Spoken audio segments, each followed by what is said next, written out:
मनुष्य का जीवन केवल उसके वर्तमान अस्तित्व तक सीमित नहीं होता, बल्कि उसकी जड़ें अनादिकाल से पूर्वजों में समाई होती हैं। हम जिस शरीर, संस्कार और कुल में जन्म लेते हैं, उसका आधार केवल माता पिता तक नहीं होता, बल्कि अनेक पीढ़ियों का संचित पुण्य और पाप हमारे अस्तित्व को आकार देते हैं। शरद ऋतु का समय, विशेषकर पितृपक्ष के दिन, ऐसा माना गया है जब जीवित व्यक्ति और उसके दिवंगत पूर्वजों के बीच अदृश्य सेतु बनता है। इस समय किया गया श्राद्ध और तर्पण न केवल मृत आत्माओं के लिए कल्याणकारी होता है, बल्कि जीवितों के जीवन में भी सुख, शांति और समृद्धि का द्वार खोलता है। श्राद्ध का अर्थ है श्रद्धा से किए गए कर्म, और तर्पण का अर्थ है जल या अन्नादि अर्पित करके पितरों की आत्मा को तृप्त करना। जब हम श्रद्धा और निष्ठा से यह कर्म करते हैं, तो यह केवल एक अनुष्ठान नहीं रह जाता, बल्कि आत्मा और आत्मा के बीच संवाद का अदृश्य माध्यम बन जाता है। शास्त्रों में कहा गया है कि जो भी जीव इस संसार से चला जाता है, उसका सूक्ष्म शरीर कुछ समय तक भटकता रहता है। जब तक वह पूर्ण रूप से अगले लोक में नहीं पहुंच जाता, तब तक उसे अपने कुल के वंशजों से मिलने वाली स्मृति, आह्वान और तर्पण की प्रतीक्षा रहती है। अगर वंशज अपने पूर्वजों को याद करते हुए उन्हें जल और अन्न का अर्पण करें, तो उनकी आत्माएं संतुष्ट होती हैं और उन्हें आगे की यात्रा में सहारा मिलता है। विशेषकर शरद ऋतु में यह शक्ति अत्यधिक प्रभावी मानी जाती है, क्योंकि सूर्य और चंद्रमा की गति, आकाशीय स्थितियां और धरती का वातावरण ऐसा हो जाता है कि आत्माओं का संपर्क भौतिक जगत से अधिक सुगमता से स्थापित होता है। इसीलिए पितृपक्ष का समय शरद ऋतु में निर्धारित किया गया है। श्राद्ध और तर्पण की गहन साधना केवल कर्मकांड नहीं है। यदि इसे केवल किसी पंडित के द्वारा मंत्रोच्चार और सामग्री अर्पण के रूप में देखा जाए, तो इसका वास्तविक महत्व कम समझा जाता है। इसका असली रहस्य यह है कि जब संतान या वंशज अपने पूर्वजों को स्मरण करता है, उनके लिए प्रेम और कृतज्ञता से अर्पण करता है, तब उस भाव का कंपन सूक्ष्म लोक तक पहुंचता है। यह कंपन आत्मा को तृप्त करता है। जैसे किसी को शारीरिक भूख मिटाने के लिए अन्न चाहिए, वैसे ही आत्मा को आगे बढ़ने के लिए भाव और ऊर्जा चाहिए। यह ऊर्जा हमारे द्वारा किए गए तर्पण से मिलती है। इसलिए हर मंत्र और हर क्रिया का अपना वैज्ञानिक और आध्यात्मिक महत्व है। गहराई से देखा जाए तो श्राद्ध का एक और गूढ़ उद्देश्य है। यह हमें हमारी जड़ों से जोड़ता है। आधुनिक जीवन में हम अक्सर भूल जाते हैं कि हमारा अस्तित्व केवल हमारी मेहनत या उपलब्धियों से नहीं बना, बल्कि अनेक पीढ़ियों ने अपना जीवन बलिदान किया, संघर्ष किया, तपस्या की।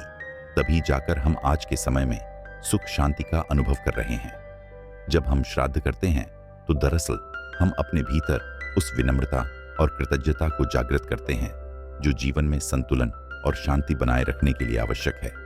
एक ऐसा व्यक्ति जो अपने पूर्वजों को भूल जाता है, धीरे धीरे अपनी जड़ों से कटने लगता है और अंततः उसका जीवन असंतुलित और दिशाहीन हो जाता है। तर्पण का महत्व केवल जल अर्पण तक सीमित नहीं है। जल जीवन का मूल तत्व है, और जब हम जल में तिल, कुश, अक्षत डालकर पितरों के नाम अर्पित करते हैं, तो वह केवल प्रतीकात्मक नहीं होता। जल में स्मरण की शक्ति होती है। आधुनिक विज्ञान भी यह मानता है कि जल स्मृति को ग्रहण कर सकता है। जब हम जल में मंत्रोच्चार करके पितरों को अर्पित करते हैं, तो वह जल सूक्ष्म जगत तक संदेश पहुंचाने का साधन बनता है। तिल का अर्थ है छोटा, किंतु वह गहन ऊर्जा का प्रतीक है। कुश घास को शास्त्रों में पवित्र माना गया है, क्योंकि उसमें प्राण शक्ति को धारण करने की अद्भुत क्षमता है। इन सबको मिलाकर किया गया तर्पण आत्माओं के लिए ऊर्जा का एक स्रोत बन जाता है। श्राद्ध की विधि में भोजन का विशेष महत्व है। कहा जाता है कि पितर सूक्ष्म रूप से उस भोजन का अंश ग्रहण करते हैं जो प्रेम और श्रद्धा से बनाया गया हो। इसलिए श्राद्ध में विशेष पकवान बनाए जाते हैं, ब्राह्मणों को भोजन कराया जाता है और अन्न, वस्त्र, दक्षिणा का दान किया जाता है। यह सब केवल बाहरी कर्मकांड नहीं है। जब हम किसी को भोजन कराते हैं, तो वास्तव में हमारे मन में सेवा और दया का भाव उत्पन्न होता है। यही भाव पितरों तक पहुंचता है और उन्हें शांति देता है। यदि यह कर्म बिना भाव के किया जाए, तो वह केवल औपचारिकता बनकर रह जाता है, जिसका कोई विशेष फल नहीं मिलता। पिंड का अर्थ केवल अन्न का गोला नहीं है, बल्कि यह जीवन और शरीर का प्रतीक है। जब वंशज अपने पूर्वजों के लिए पिंड अर्पित करता है, तो वह दरअसल यह संकेत देता है कि वह अपने शरीर और जीवन से निकले अंश को उनके नाम समर्पित कर रहा है। यह गहरी कृतज्ञता की अभिव्यक्ति है। हमारे शास्त्रों में कहा गया है कि जो संतान पिंडदान नहीं करती, उसके पूर्वज प्यासे और भूखे बने रहते हैं। इसलिए पिंडदान केवल एक कर्मकांड नहीं, बल्कि आत्मा की संतुष्टि का माध्यम है।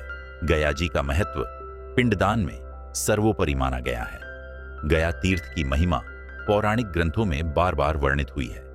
कहा जाता है कि स्वयं विष्णु भगवान ने यहां आकर धरती पर अपने चरण चिन्ह स्थापित किए थे, इसीलिए इसे विष्णुपद कहा जाता है। पौराणिक कथा के अनुसार गया नामक असुर ने इतनी घोर तपस्या की कि देवता भी भयभीत हो गए। उसकी तपस्या से प्रसन्न होकर भगवान विष्णु ने उसे वरदान दिया कि उसका शरीर धर्म कर्मों का क्षेत्र बनेगा। तभी से गया तीर्थ पितरों के उद्धार के लिए सर्वोत्तम माना गया। जब कोई व्यक्ति यहां पिंडदान करता है, तो माना जाता है कि पितर तुरंत गति प्राप्त करते हैं और उन्हें अगले लोक की ओर बढ़ने में कोई बाधा नहीं आती। पिंडदान का प्रभाव केवल मृतक माता पिता या दादा दादी तक सीमित नहीं होता, बल्कि यह अनादिकाल से जुड़े समस्त पूर्वजों तक पहुंचता है। हमारे शास्त्रों में कहा गया है कि जब गया जी में श्राद्ध और पिंडदान किया जाता है, तो उससे 7 पीढ़ियां पीछे और 7 पीढ़ियां आगे तक के कुलजनों को मुक्ति का मार्ग मिलता है। इसका अर्थ है कि यह कर्म न केवल अतीत को शुद्ध करता है, बल्कि भविष्य की संतानों को भी आशीर्वाद और मार्गदर्शन प्रदान करता है। यही कारण है कि हर व्यक्ति, चाहे वह कहीं भी रहता हो, अपने जीवन में कम से कम एक बार गया जी जाकर पिंडदान करने की इच्छा रखता है।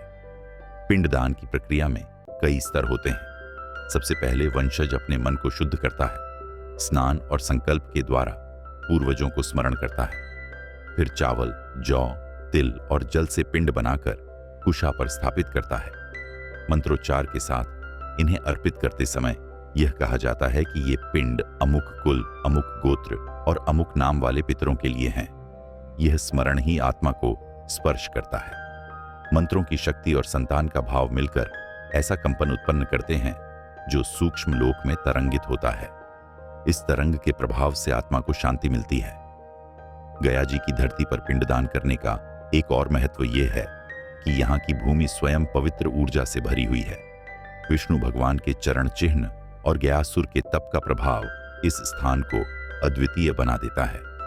यहाँ की गए कर्म का फल अन्य किसी स्थान से कई गुना अधिक माना जाता है।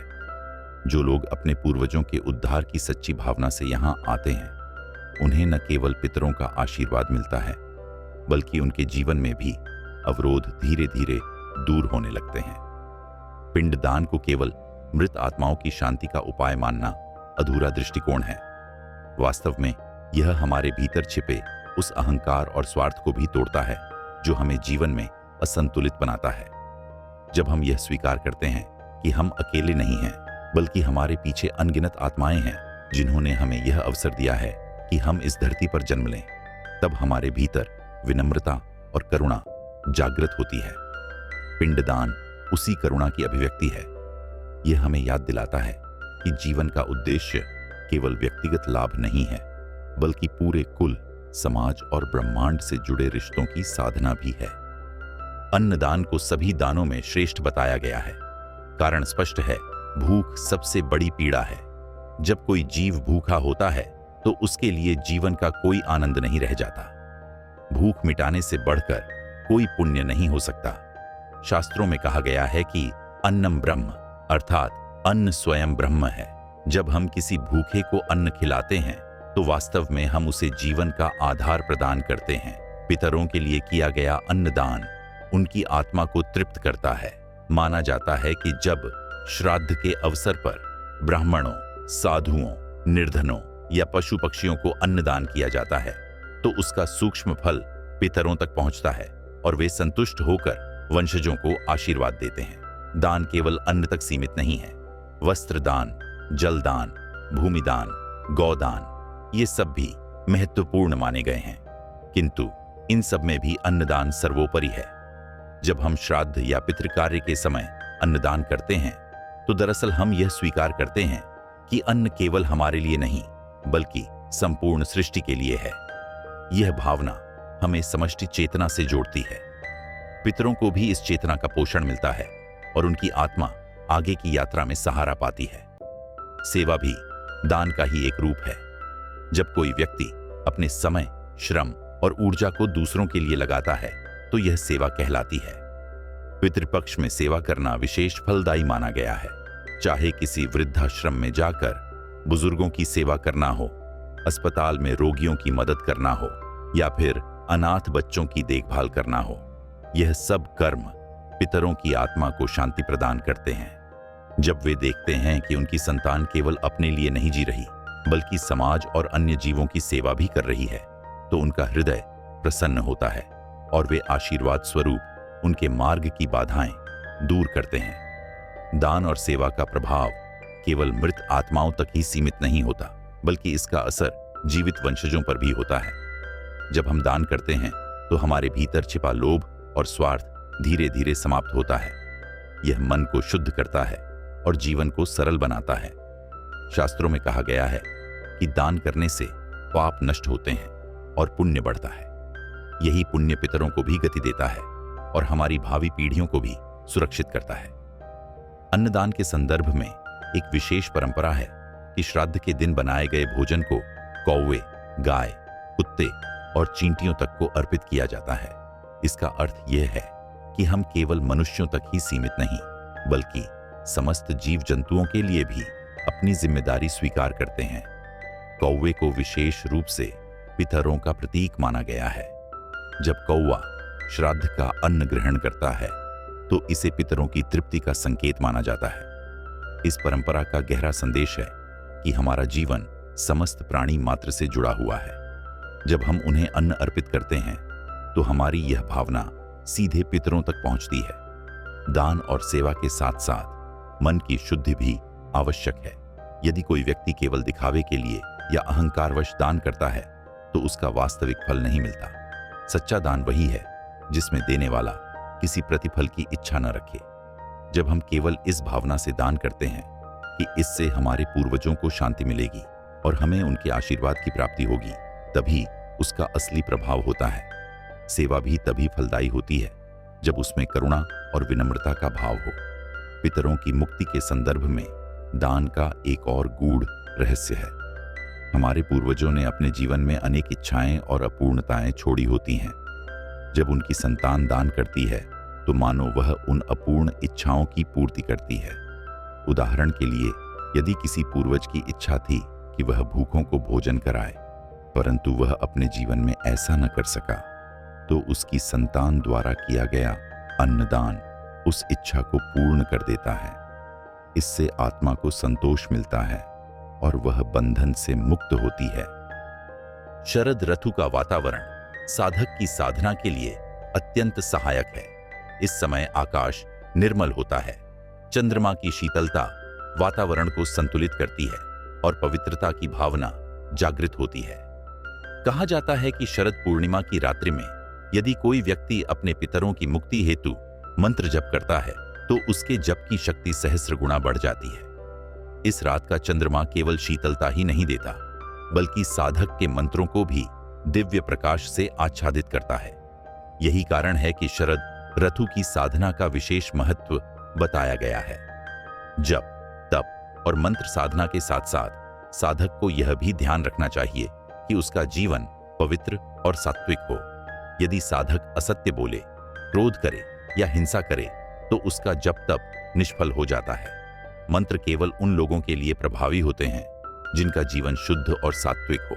इसीलिए कहा गया है कि पितरों की मुक्ति हेतु केवल मंत्र जपना ही पर्याप्त नहीं है बल्कि साधक को स्वयं अपने जीवन में भी सत्कर्म करने चाहिए। जब साधक का जीवन शुद्ध होता है तब उसका जप और तप भी फलदायी होता है।